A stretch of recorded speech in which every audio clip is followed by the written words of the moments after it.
This channel does not promote any violent, harmful, or illegal activities. All content provided by this channel is meant for an educational purpose only.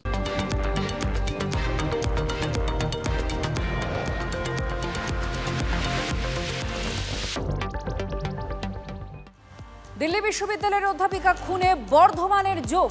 Bardhaman থেকে দিল্লি গিয়ে অধ্যাপিকা দেবস্মিতা পালকে খুন করা হয়েছে। বর্ধমান থেকে এক দম্পতিকে গ্রেফতার করল দিল্লি পুলিশ। ধৃত রামপ্রসাদ ও বনশ্রী দাস নিহত অধ্যাপিকার দাদুর বর্ধমানের বাড়িতে ভাড়াটিয়া। সেই সম্পত্তি হাতাতেই দিল্লি গিয়ে অধ্যাপিকাকে খুন বলে পুলিশের সূত্রের দাবি। তদন্তকারীদের প্রাথমিক অনুমান, মাথায় ভারী বস্তু দিয়ে আঘাতের পর হাতের শিরা কেটে দেবস্মিতাকে খুন করেছে এই দম্পতি।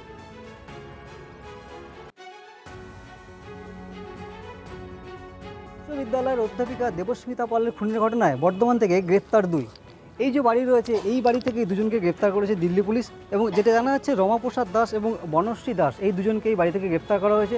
এবং যেটা জানা যাচ্ছে যে এই বাড়ির ওপরতলায় দেবস্মিতা পাল তার ঘর, এবং তার নিচেই যে ঘরটি রয়েছে সেই ঘরে রমাপ্রসাদ এবং বনশ্রী এই দুজন তারা ঘরটি ভাড়া নিয়ে থাকতেন।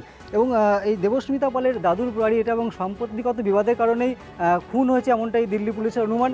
এবং এই ঘটনায় স্বাভাবিকভাবে এলাকায় চাঞ্চল্য ছড়িয়েছে, এবং এই দুজনকে এখান থেকে ট্রানজিট রিমান্ডে তারা দিল্লিতে নিয়ে যাবে দিল্লি পুলিশ। এবং এই ঘটনায় স্বাভাবিকভাবেই গোটা এলাকা জুড়ে চাঞ্চল্য ছড়িয়েছে। বর্ধমান থেকে ক্যামেরা গোপালের সাথে মনোতোষ, TV9 বাংলা। এরা রাতের অন্ধকারে আসতো, আর সবসময় প্রথম কথা হচ্ছে এরা কেউ জানতে পারতো না এরা আসতো। ভদ্রলোক সবসময় মুখে 2টো করে মাস্ক আর হেলমেট, কোনো সময় হেলমেট খুলতো না। আমাকে যখন দোকান দেখাতে গেছিল তখনও মুখে মাস্ক, মাথায় হেলমেট আর মাস্ক কোনো সময় ওনারা খুলতো না। আপনি কোনোদিন মুখ দেখতে পাইনি? না, মুখ আমি দেখতে পাইনি। যেদিনকে আমি টাকা দিতে এসেছি সেদিনকেও বাড়িতে মুখে মাস্ক। দিল্লি থেকে ছিল, ফোন করে এসছে। কি করে বলবো বাবা, আমি কি করে বলবো? আপনি জানেন না কিছু? না না। বৌমা কোথায় থাকতো? ওর বউ ওর কাছে। কোনখানে থাকতো? কোনখানে? ওই ধারে কোথায় খালি বিলের মাঠে, ওখানে ঘর ভাড়ায় থাকে। ঘরে আসতো না। আর এমনি পন্তু করতো কি? এমনি ওই গাড়ি ফাড়ি পোড়ানো জোড়ানো বিক্রি করা। ও দিল্লিতে গেল কেন? কি করে বলবো বাবা, আমার সঙ্গে তো সৎ নাই। ছেলের ভালো নাম কি? ভালো নাম ওই পন্তই আমরা ডাকি। পান্ত? আর ভালো নাম কিছু নেই? ভালো নাম বলতে গেলে রামপ্রসাদ। রামপ্রসাদ কি? দাস। আমার সাথে আর সম্পর্ক নাই বা। কত বছর? বহুত দিন হলো, জবে থেকে ভালোবাসা বিয়ে করেছে তবে থেকে। তবে সাধু সাবধান তাহলে। কত ধানে কত চাল সে তো রোজ রোজই টের পাচ্ছেন দুর্নীতিগ্রস্ত নেতারা, যেমন হাওড়ার আমতায় শাড়ি স্তূপ। সেই স্তূপ চাপিয়ে লুকিয়েছিল অভিযুক্ত নেতা, কিন্তু শেষ রক্ষা হলো কই? শাড়ি সরাতেই হাতে হাত করা। একটু দূরেই শ্যামপুরে বিক্ষোভের রোষ টের পেলেন অভিযুক্ত তৃণমূল নেতা।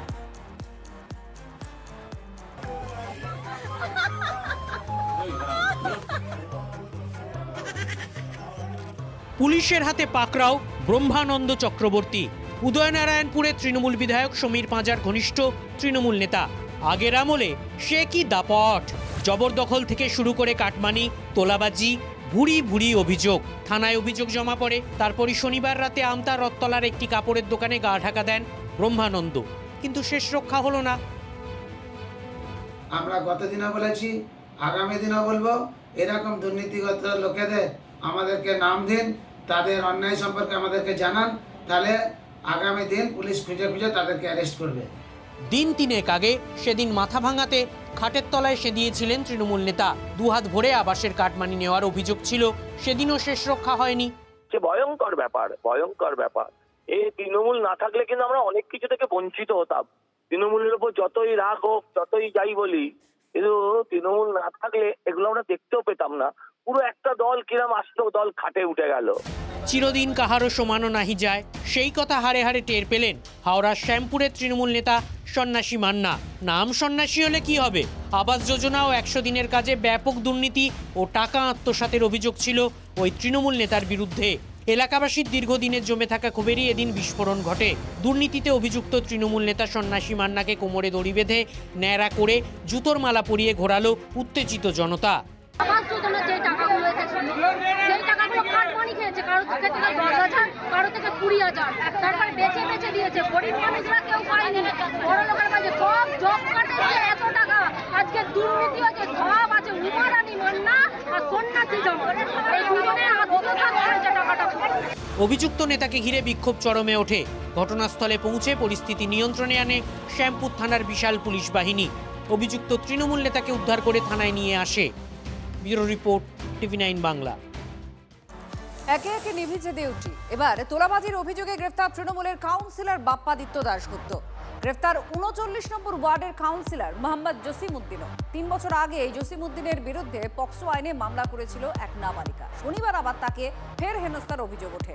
সেই মামলাতেই গ্রেফতার করা হয়েছে জসিমউদ্দিনকে। আর দুক্ষেত্রেই ডিম হাতে বিক্ষোভের মুখে ধৃত তৃণমূলের 2 পুরো প্রতিনিধি।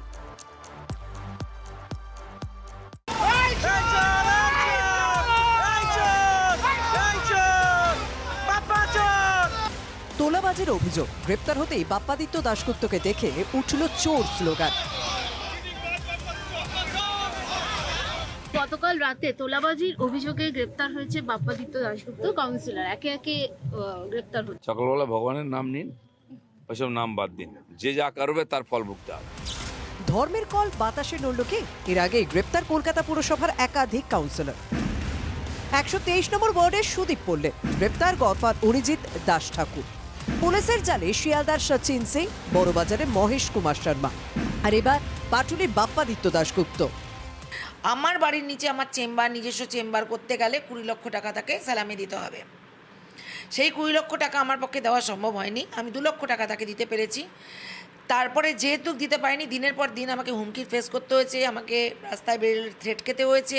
জায়গা দখল করেছে, বাড়ি দখল করেছে, বাইপাসে দোকানগুলো বসিয়েছে, 5 লাখ করে নিয়েছে। আমি কোমোড পায়খানার প্যান্ট তুলে কোমোড বসাবো, আমাকে এসে টাকা চেয়েছে। 5 বছরের একটা কাউন্সিলর, সে 10 কোটি টাকার কি করে বাড়ি বানায়? ভেতরে যদি ঢোকেন তাহলে দেখে তাক লেগে যাবে আপনার, তার ভেতরে সিস্টেম দেখলে। পাটুলি বি ব্লকে রয়েছে ফাগুন ছায়া। এই হলো ফাগুন ছায়া, 3 তলা বাড়ি। আর বাড়ির সামনেই যে বোর্ড রাখা রয়েছে, লেখা রয়েছে বাপ্পাদিত্য দাশগুপ্ত অ্যাডভোকেট। প্রাসাদোপম বাড়ি, সিসিটিভিতে মোড়া, গ্যারেজের দামি গাড়ি, সুবিশাল বাড়িতে আধুনিকতার ছোঁয়া। তোলাবাজির টাকাতেই কি বিপুল সম্পত্তি? এই চোর অপরাধীকে এই পচা ডিম নিয়ে আমরা মেরে আমাদের আত্মাকে শান্তি দিতে। ক্ষোভে ফুঁসছে পাটুলি। ধৃত তৃণমূল কাউন্সিলরকে গাড়িতে তোলার সময় ডিম বৃষ্টি।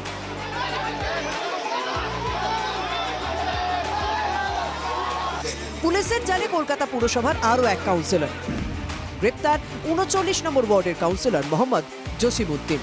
কাউন্সিলরকে পুলিশ গ্রেপ্তার করতে গেলে নাটক চরমে ওঠে। গেটে বাইরে থেকে তালা ঝুলিয়ে ঘরে ঘাপটি মেরে ভিতরে তৃণমূল কাউন্সিলর। 5 ঘন্টা পর চাবিওয়ালা আসে, ডুপ্লিকেট চাবি বানিয়ে বাড়ির ভিতরে ঢুকে তৃণমূল কাউন্সিলরকে গ্রেপ্তার করে পুলিশ। পুলিশ কিন্তু এখনও মোতায়েন রয়েছে। গতকালকের এক নাবালিকাকে মারধরের অভিযোগে কিন্তু তাকে আটক করলো পুলিশ। যেমনটা সূত্র মারফত জানা যাচ্ছে, 2023 সালে এই নাবালিকাই তার বিরুদ্ধে পক্সো একটা মামলা করেছিল। कल मेरी बच्ची ट्यूशन से पढ़ के आ रही थी, जसीमुद्दीन का गुंडा छोटू, अफसर अलू छोटू, वो मेरा बच्चा को धमकी दिया केस उठाने का। ততক্ষণে কাউন্সিলরের বাড়ির সামনে জড়ো হন বিক্ষোভকারীরা, হাতে ডিম।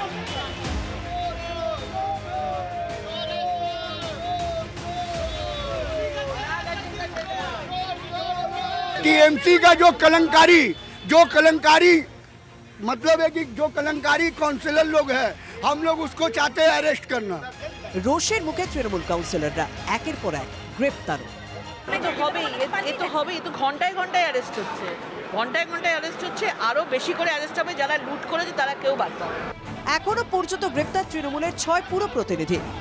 গ্রেপ্তারি পর জামিনে মুক্ত 114 নম্বর ওয়ার্ডের কাউন্সিলর। ওদিকে তোলাবাজির অভিযোগ দায়ের হতেই ফেরার 108 নম্বর ওয়ার্ডের তৃণমূল পুরো প্রতিনিধি সুশান্ত কুমার ঘোষ।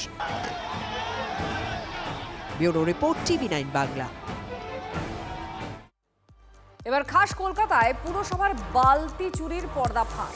বেহালায় পরিত্যক্ত কারখানার জমিতে উদ্ধার হয়েছে লক্ষ লক্ষ পুরসভার ময়লা ফেলার সবুজ নীল বালতি। 116 নম্বর ওয়ার্ডের তৃণমূল কাউন্সিলর কৃষ্ণা সিং এর বিরুদ্ধে এই বালতি চুরির অভিযোগ উঠেছে। কৃষ্ণা সিং হচ্ছেন প্রাক্তন মেয়র পরিষদ তারক সিং, তার মেয়ে।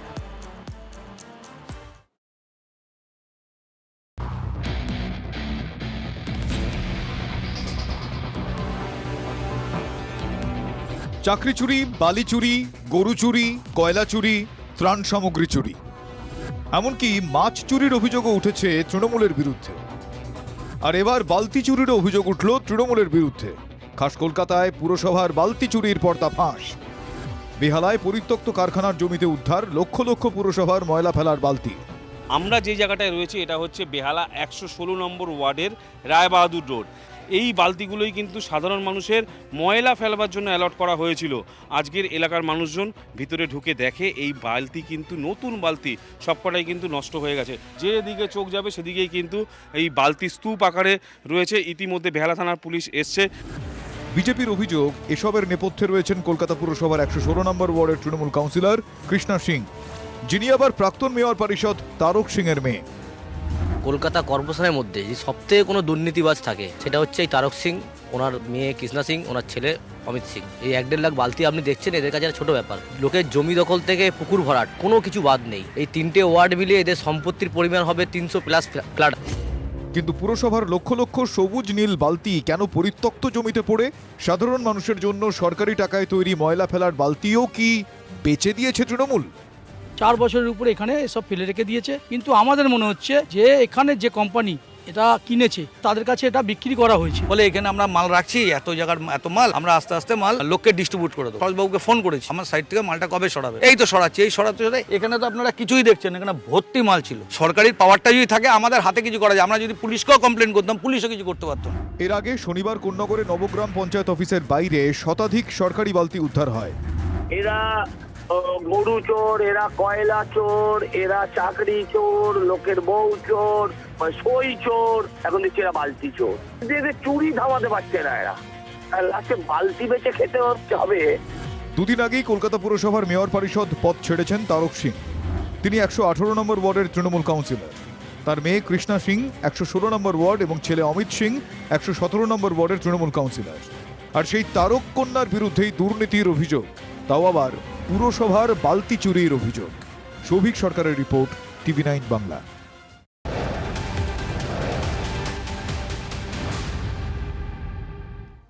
তৃণমূল নেতার বাড়িতে পুলিশের উর্দি। মগরাহাট পশ্চিমের তৃণমূল বিধায়ক শামীম আহমেদের ঘনিষ্ঠ পঞ্চায়েত প্রধানের বাড়ি থেকে উদ্ধার হয়েছে পুলিশের পোশাক আর কার্তুজ। মিলল বস্তা বস্তা সরকারি ত্রাণ আর শিশু খাদ্য। আরো একবার আপনাদের দেখায়, তৃণমূল নেতার বাড়িতে পুলিশের পোশাক পাওয়া গিয়েছে। দেখুন, পুলিশের পোশাক পাওয়া গিয়েছে। মগরাহাট পশ্চিমের তৃণমূল বিধায়ক শামীম আহমেদ, তার ঘনিষ্ঠ পঞ্চায়েত প্রধানের বাড়ি থেকে পুলিশের পোশাক। পুলিশের পোশাক কেন? কার্তুজও পাওয়া গিয়েছে, বস্তা বস্তা সরকারি ত্রাণ পাওয়া গিয়েছে, শিশু খাদ্যও পাওয়া গিয়েছে। তল্লাশিতে উদ্ধার হয়েছে এই সমস্ত কিছু। কামারপুর পঞ্চায়েতের প্রধানের বাড়ি থেকে এই পুলিশের পোশাকগুলো পাওয়া গিয়েছে।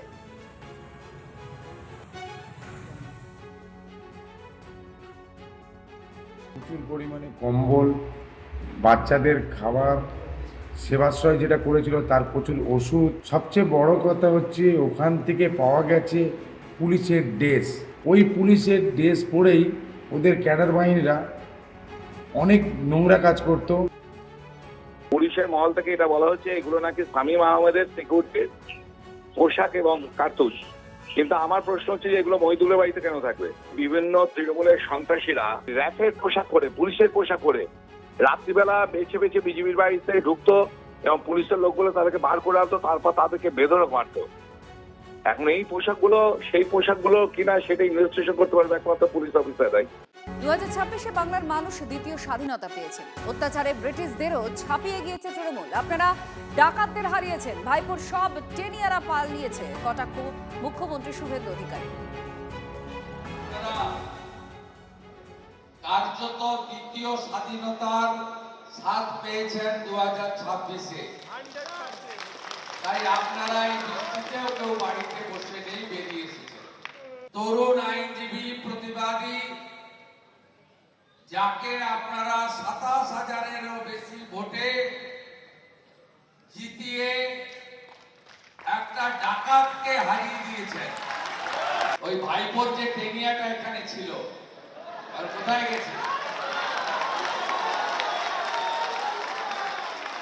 অনেক মামলা দিয়েছে আপনাদের নামে,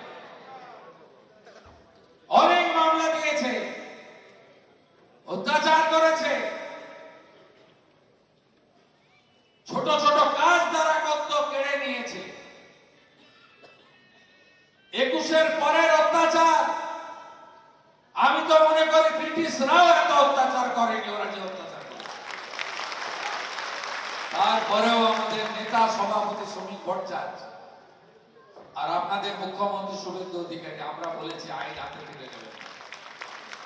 কুকুর মানুষের পায়ে কামড়ায়, মানুষ কখনো কুকুরের পায়ে কামড়ায়। কাটমানি ফেরতের দাবিতে কোচবিহারে তৃণমূল সাংসদের বাড়ির সামনে বিক্ষোভ। জগদীশ বসুনিয়ার বাড়ির সামনে বিক্ষোভ এলাকাবাসীর। প্ল্যাকার্ড হাতে আবার চোর চোর স্লোগানও দিচ্ছেন স্থানীয় বাসিন্দারা।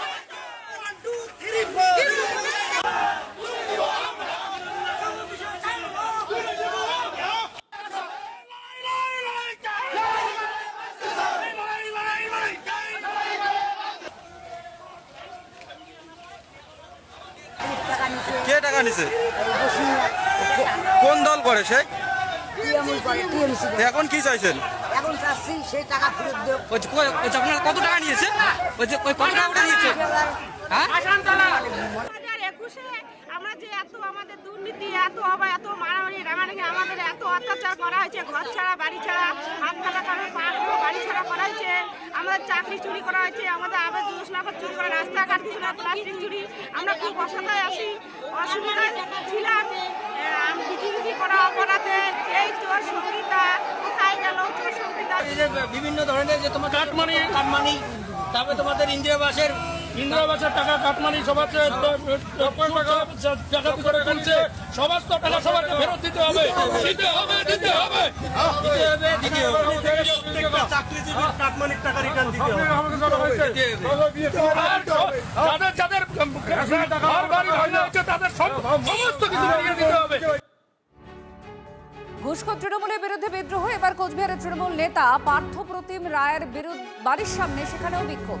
এনবিএসটিসির চেয়ারম্যান থাকাকালীন পরিবহন কর্মীর চাকরি দেওয়ার নামে লক্ষ লক্ষ টাকা ঘুষ নিয়েছেন বলে অভিযোগ। চাকরি না পেয়ে এখন সেই টাকা ফেরত চেয়ে কোচবিহারের প্রাক্তন সাংসদের বাড়ির সামনে বিক্ষোভ স্থানীয়দের। কত টাকা দিয়েছেন? বাড়ির আশেপাশের লোক সবাই এখানে চাকরির বাবদ আমার কাছ থেকে টাকা নিছে, তারপর আসছি।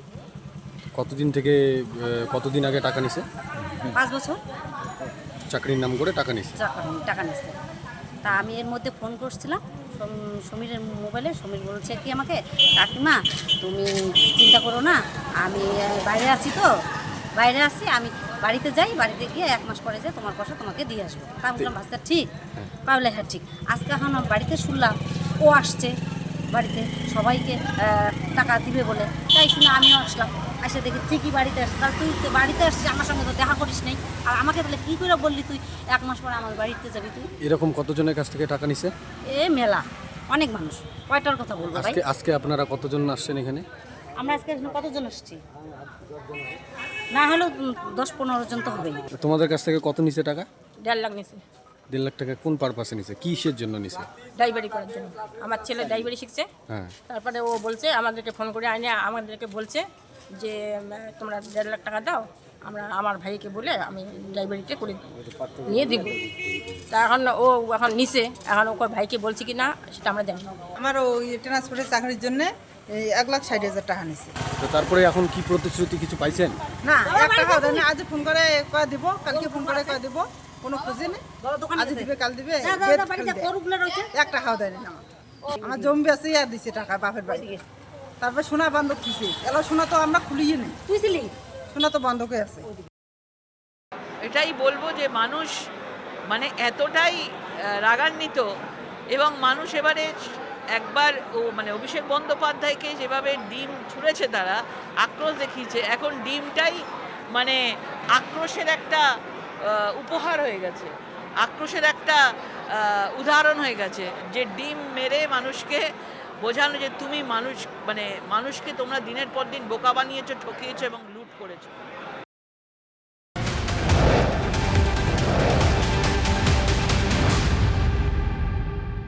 মেসিকাণ্ডের তদন্তে প্রাক্তন ক্রীড়ামন্ত্রী বাড়িতে গেল পুলিশ। বিধাননগর দক্ষিণ থানা থেকে অরূপ বিশ্বাসের বাড়ি গিয়ে নোটিশ দেওয়া হয়েছে। 13ই ডিসেম্বর মেসির অনুষ্ঠান চলাকালীন তুলকালাম বেঁধে যায় যুব ভারতীতে। সব দায় আয়োজক সংস্থার ঘাড়ে ঠেলে শতদ্রু দত্তর বিরুদ্ধে অভিযোগ দায়ের হয়। গ্রেফতার করা হয় তাকে। চলতি মাসের শুরুতেই অরূপ বিশ্বাসের বিরুদ্ধে অভিযোগ ওঠে এবং আগামীকাল সকাল 11টার মধ্যে অরূপকে হাজিরার নির্দেশ দিয়েছে পুলিশ। ডিসেম্বর মাসে মেসি কাণ্ডে রাজ্যের মাথা হেট হয়েছিল।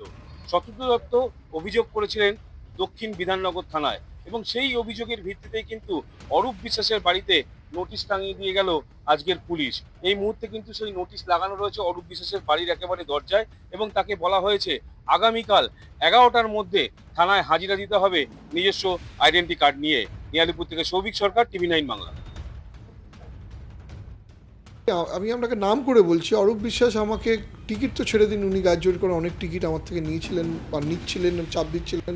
তার এগেনস্টে আমি স্পোর্টস মিনিস্টারকে চিফ মিনিস্টারকে একটা ইমেলও করেছিলাম যে উনি 20% করে টিকিট চাইছেন, আমি কী করে দেবো। মানে সেটা কি এই প্রোগ্রামের আগে আপনি আগে কোনো কিছু পরের গল্প না, আমি আগে ওনাকে ইমেল ডকুমেন্টেড। উনি আমায় লাস্টে বলে তোর থেকে আমি পারমিশন নেবো, কিছু এটা মাঠটা তো আমার, আমি তোর থেকে পারমিশন নেবো না। এটা অরূপ বিশ্বাস আমায় বলেছিল যে অ্যাক্সেস কার্ড তোমাকে দিতেই, যদি না দিস আমি তোর পারমিশন নেবো না। উনি জানেন উনি শোফলোতে নেই, উনি প্রথমে ঢুকে, আমি গিয়ে সিপিকে বললাম যে মাঠে এত লোক, উনি আমাকে বললেন দেখছি, তার মধ্যে উনি ঢুকে পড়লেন। উনি ঢুকেই প্রথমে পেটে হাত দিচ্ছেন, কাঁধে হাত দিচ্ছেন, ছবি তুলছেন, তারপরে যেখানে আমি যাচ্ছি সেখানে তাড়া করছেন না, আমার তো শোফলোটাই করতে দিচ্ছিল না। উনি ওনার ফ্যামিলির লোকেদের ডেকে নিলেন, নিয়ে ওখানে ছবি তুলতে শুরু করলেন। আমাকে একাই কাঠঘোড়ায় তুলে দেওয়া হলো, বিকজ আমি একটা সফট টার্গেট। মানে আমাকে যদি না স্কেপগোট করা হয় তাহলে কাকে করবে? আমি যদি মিসম্যানেজমেন্ট করতাম, বাকি 3টে ইভেন্টেও তো মিসম্যানেজমেন্টই হতো। আমার টিমই তো করেছে, এখানেও আমার ভেন্ডার, এখানেও আমার ভেন্ডার ছিল। আমি তো আদালতে যাবই, এবং আমি রিকোয়েস্ট করবো কারেন্ট গভর্নমেন্টকে ইনভেস্টিগেশন স্টার্ট করা হোক। I am ready to face investigation.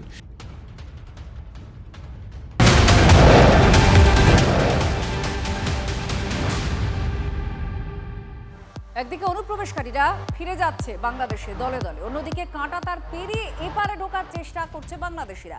আর জলপাইগুড়ির নগর বেরুবাড়িতে অনুপ্রবেশকারীদের ভিড় দেখা গেল। 0 পয়েন্টে অনুপ্রবেশের চেষ্টা রুখে দিল বিএসএফ। এখন দাঁড়িয়ে আছি নগর বেরুবাড়ি সীমান্তে, আর আমার ঠিক পাশে এই যে কাঁটাতারের বেড়া দেখা যাচ্ছে, এবং এই যে কাঁটাতারের বেড়া দেখা যাচ্ছে তার ঠিক ওই পারে যেই সমস্ত মানুষগুলি রয়েছে, এরা কিন্তু বাংলাদেশি। এই স্থানীয় বাসিন্দারা যারা এই এলাকার মানুষজন, তাদের কিন্তু খুব স্পষ্ট বক্তব্য, এরা বাংলাদেশি। সুতরাং বাংলাদেশের সরকার যেন এদেরকে অবিলম্বে এখানে নিয়ে যায়, তাদের দেশে ফিরিয়ে নেয়। কারণ আজকে 3 দিন হয়ে গেল ওইখানেই তারা পড়ে আছে, এদের সাথে ছোট ছোট বাচ্চা আছে।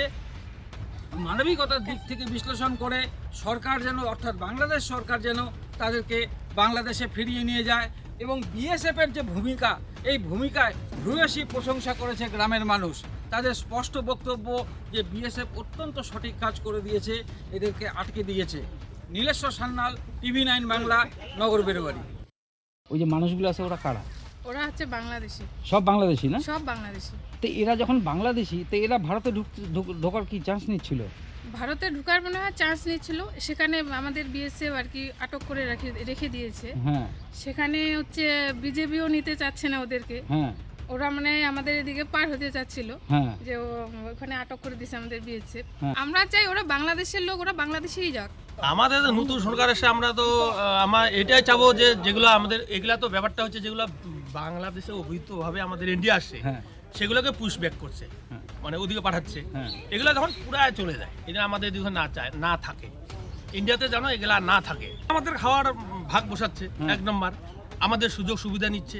আপনারা নিশ্চয়ই জানেন যে লক্ষ্মী ভান্ডার থেকে শুরু করে একদম সব কিছু ওরা পাচ্ছে। আমাদের সুযোগ সুবিধাটা ওদের কেন দিব? আমরা কেন দিব? আর ওটা যাওয়াটাই ভালো।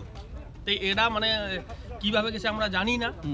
এখন ওদের থেকে ওরা বলতেছে, ওরা এই যে বর্ডারে একদম নিয়ে আসছে 0 পয়েন্টে, ওরা বলতেছে এটা ইন্ডিয়ার লোক। আমরা তো বলছি এটা ইন্ডিয়ার লোক না, এগুলো বাংলাদেশে। এখন ওরাও নিবে না, ডকুমেন্টস তো ওদের ইন্ডিয়ার কোনো নাই। এই যে তাহলে বিএসএফ এর যে ভূমিকা, এই ভূমিকাটা তোমাদের কাছে কিরকম লাগে? আমার কাছে একদম ভালো, দারুণ। মানে ওরা আসে ওদের, আমরা একদম শান্তিতে আছি। এবার অনুপ্রবেশকারী ধরা পড়লে আর জামাই আদর করা হবে না। অনুপ্রবেশকারীদের সরাসরি তুলে দেওয়া হচ্ছে বিএসএফ এর হাতে। ইতিমধ্যে 4800 অনুপ্রবেশকারীকে বাংলাদেশে পুশব্যাক করা হয়েছে। বিভিন্ন হোল্ডিং সেন্টারে রয়েছে আরও 836 জন অনুপ্রবেশকারী। কথা আজ বলেন মুখ্যমন্ত্রী শুভেন্দু অধিকারী। ডিপোর্ট করার কাজ নিয়ম মেনে শুরু করেছি। একটি আইন ছিল ভারত সরকারের, সেই আইনের ওদেরকে জেলে না পাঠিয়ে সরাসরি বিএসএফ এর হাতে হ্যান্ডওভারের আইন ছিল, অন্য রাজ্যে কার্যকর করেছিল। এখানে এদেরকে জামাই আদর করে জেলে পাঠানো হতো। আমাদের ভাত, আমাদের কাপড়, আমাদের ওষুধ খেত এরা, আরামে ভিতরে বসে থাকতো। এবারে একবারে সরাসরি হোল্ডিং স্টেশন বানানো হয়েছে বর্ডারের জেলাগুলিতে। সেখান থেকে এখন অব্দি 4800-কে ওপার পাঠিয়ে দেওয়া হয়েছে। আর এখন আমার হাতে আছে হোল্ডিং স্টেশনে 836 জন। তাদেরকেও আমরা তাড়াতাড়ি খাইয়ে পরিয়ে ওদিকে পাঠানোর ব্যবস্থা করেছি। এটা প্রক্রিয়া চলবে, এটা একটা বড় ইস্যু ছিল। এটা অগ্রাধিকার, নইলে দেশ সুরক্ষিত থাকতো না। বাংলা তো অনেক আগেই ডেমোক্রেসি চেঞ্জ হয়ে গেছে, আপনারা সবাই জানেন। বাংলাদেশ, হি অলরেডি বর্ন ইন ইন্ডিয়া। এই মুহূর্তে আপনাদের দেখাচ্ছি কোচবিহারে সেখানে অনুপ্রবেশের চেষ্টা হয় আর সেটা আটকায় বিএসএফ। কিছুক্ষণ আগে জলপাইগুড়ির ছবি দেখাচ্ছিলাম, জলপাইগুড়ির নগর বেরুবাড়ি, সেখানে কিছু বাংলাদেশি জড়ো হন সীমান্তের ওপারে, তারা এপারে আসার চেষ্টা করছিলেন, সেটাকে আটকে দেয় বিএসএফ। এবং কোচবিহারেও ঠিক একইভাবে অনুপ্রবেশ আটকায় বিএসএফ।